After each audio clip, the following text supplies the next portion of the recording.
Afterwards we'll get down and understand it with you very carefully, but that's not what the legislation does. That's what it says. Yeah, that's what it says. That's right. Where's the mic on the side?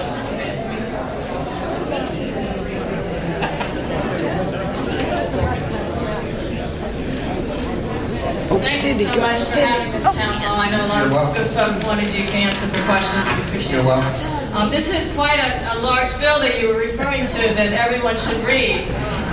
It is weighty. There's a lot of important issues. The legislation is complicated and it covers a lot of topics.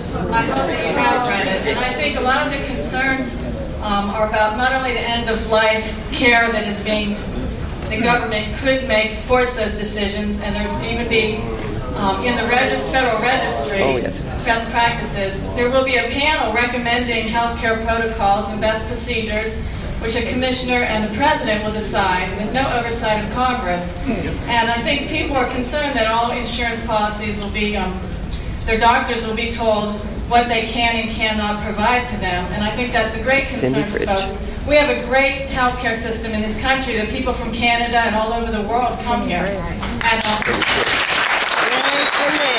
Everybody goes over to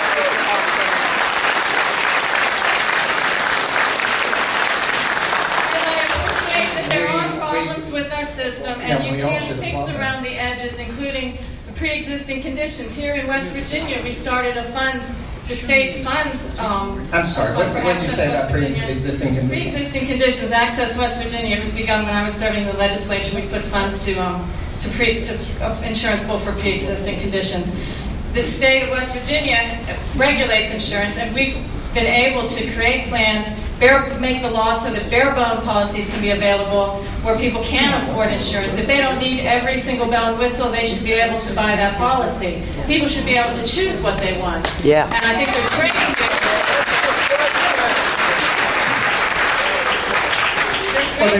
that there's going to be $500 billion in Medicare cut in order to fund, including 47... Let's take these one at a time. The $500 billion Medicare cut.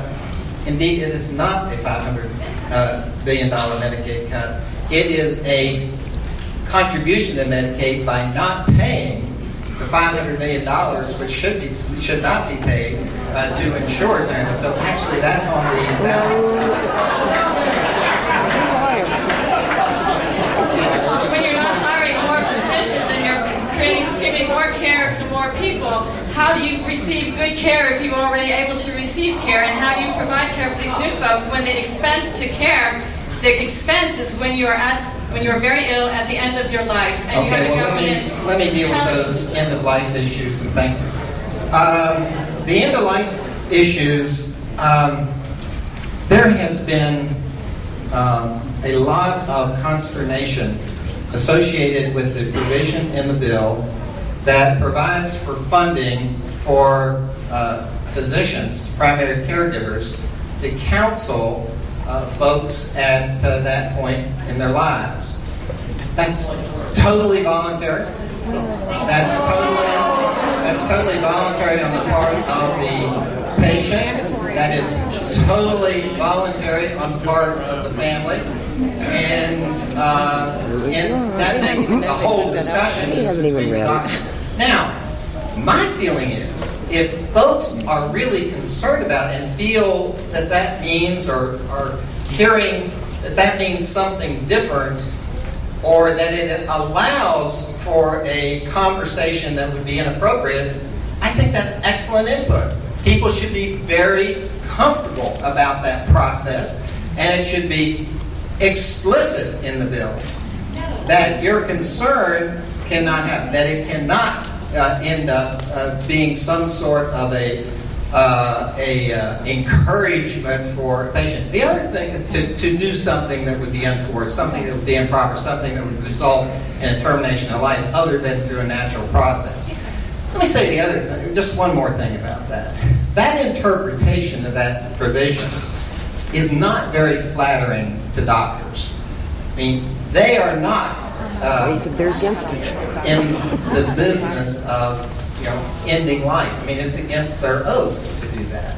So I just I think that, but if there's concern about that among people, or some folks are raising the question in a way that prompts that concern, then I think it ought to be explicitly clarified in the language. That's the kind of input that's very good to get back from You the do group. that, it's about 40 million dead babies. Okay. I'm looking for, I probably should just get somebody to raise their hand, but the person that raised the pro-life issue, why don't you stand and, why don't y'all identify yourselves when you stand? Go ahead, the gentleman who raised it. Okay, all right. Trust